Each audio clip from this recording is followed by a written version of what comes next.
গোপনে প্রেম গোপন মুর্শিদ লীলা নিত্য গোপন কাম গোপন প্রেম গোপন মুর্শিদ লীলা নিত্য গোপন এই দেহে তোর মক্কা গোপন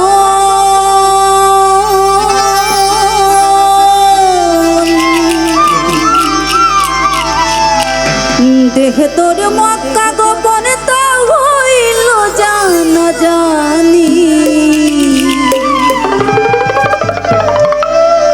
গোপনে রয়েছেন খোদা তারে চেনানি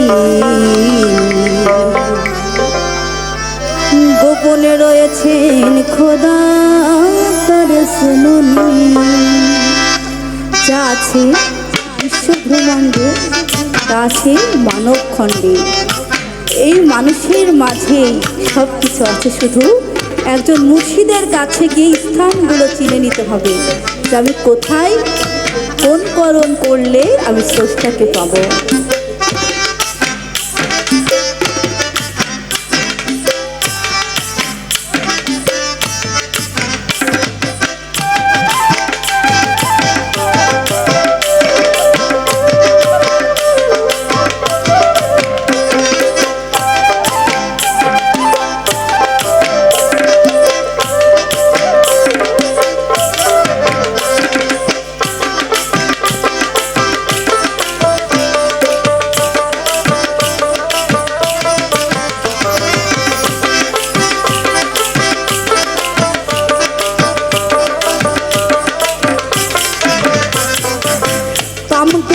প্রেম গোপন মুর্শিদ লীলা নিত্য গোপন কাম গোপন প্রেম গোপন মুর্শিদ লীলা নিত্য গোপন দেখে তোর মক্কা গোপন দেখে তোর মক্কা গোপন তা হইল জানা জানি গোপনে রয়েছেন খোদা তারে চেনুনি গোপনে রয়েছেন খোদা তারে চেনুনি কাম গোপন প্রেম গোপন মুর্শিদ লীলা নিত্য গোপন কাম গোপন প্রেম গোপন মুর্শিদ লীলা নিত্য গোপন দেখে তোরে মক্কা গোপন দেখে তোরে মক্কা গোপন তা হইল জানা জানি গোপনে রয়েছেন খোদা তারে চেনুনি গোপনে রয়েছেন খোদা তারে চেনুনি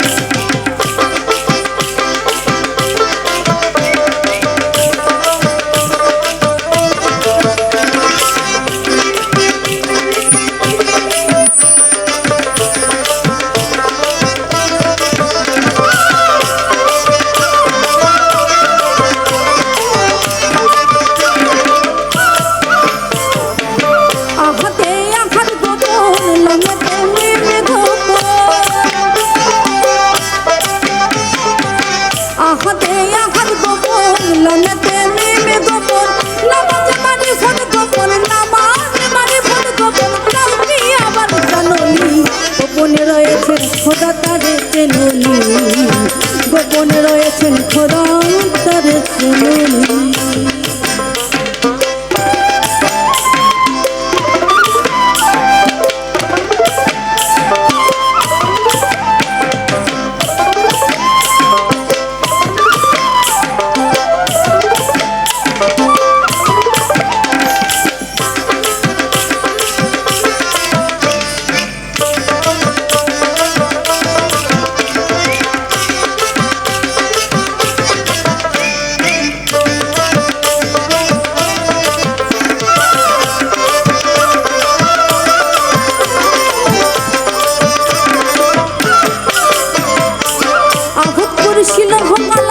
গোপন তাই ফকির লালন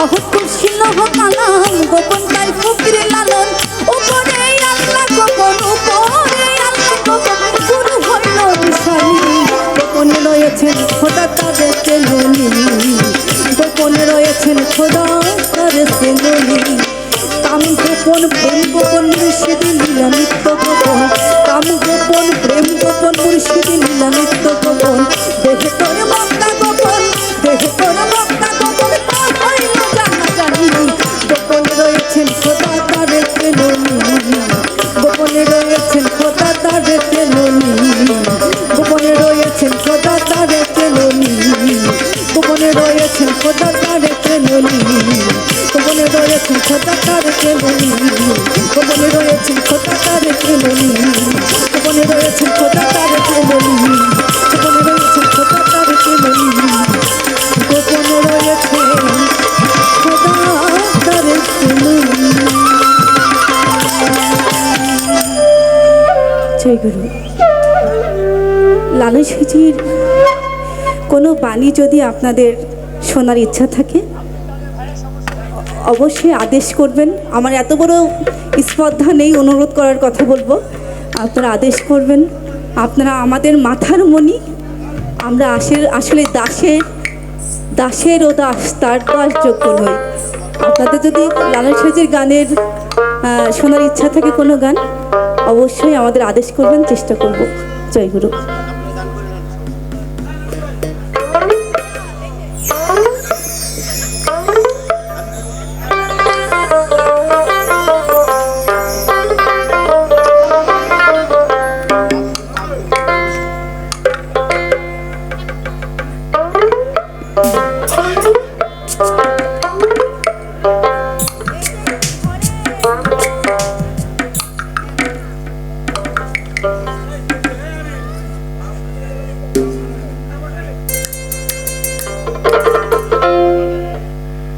আমি কিন্তু বলছিলাম আপনারা যতক্ষণ আছেন আমরা ততক্ষণ কিন্তু থাকবো। আপনারা যদি এইভাবে আস্তে আস্তে যান তাহলে আমাদেরকে নিয়ে যাইবেন, এই দাবি রেখে গেলাম। একা একা যাবেন না। যাই হোক, আমাদের আজকের যিনি প্রধান অতিথি জনাব আব্দুল কাদের মিয়া কাদের ভাই, একজন খোলা মনের মানুষ, তার সফর সঙ্গী যিনারা এসেছেন, আমরা তাদেরকে ওইভাবে সম্মানিত করতে পারি নাই। তার সফর সঙ্গী জনাব হাজি আনিস ভাই মামনিকে 500টি টাকা দিয়ে দোয়া করেছে, ধন্যবাদ। আর সেই সাথে যেহেতু আজকের আয়োজন আমাদের শেষ আয়োজন আপনারা সকলেই জানেন, তো সেই সুবাদে আমাদের দরবার শরীফের পক্ষ থেকে আমাদের প্রাণপ্রিয় ভাই যিনি সঞ্চালনায় ছিলেন মোহাম্মদ আমির হোসেন, সাধারণ সম্পাদক এই মাজার কমিটির, আমরা তার কাছ থেকে সংক্ষিপ্ত আকারে এত বড় একটা অনুষ্ঠান যিনারা করলেন, এত শ্রম দিয়ে, এত বুদ্ধি দিয়ে, এত যত্ন সহকারে, তাদের দিয়ে একটা কথা আমরা শোনার দরকার আছে না, তাই না? তো আমার মামনি বোধহয় 1 টাকাইছে। আচ্ছা, যা হোক, মামনি দিয়ে একটি কথা বলার পরে আমাদের দরবারের পক্ষ থেকে আমাদের আমির হোসেন ভাই আপনাদের সম্মুখে 2-1টি কথা বলবেন, তারপরে আবার আমরা কিন্তু গানে চলে যাব। আপনারা কিন্তু বিরক্ত হবেন না। যিনারা টাকা দিয়েছেন অনেক ধন্যবাদ জানাচ্ছি, আপনারা আমাকে আশীর্বাদ করবেন। আর একটি প্রশ্ন আসছে, আমার হাতে যে যন্ত্রটি আছে এই যন্ত্রটির নাম কি? এটাকে বলে গোপী যন্ত্র। আপনারা শুনেছেন ব্রজ গোপী খেলে হোলি, মানে কৃষ্ণের অনেকগুলো সখী ছিল, সখীদের গোপী বলা হতো। তো শ্রীকৃষ্ণের একজন সখী ছিলেন মীরাবাই, সে কৃষ্ণর ধ্যানেই মগ্ন ছিলেন। মীরাবাই নিজে হাতেই যন্ত্রটি বানিয়েছিলেন, তাই এটাকে মীরাবাই যন্ত্র বলে বা গোপী যন্ত্র বলে। জয় গুরু।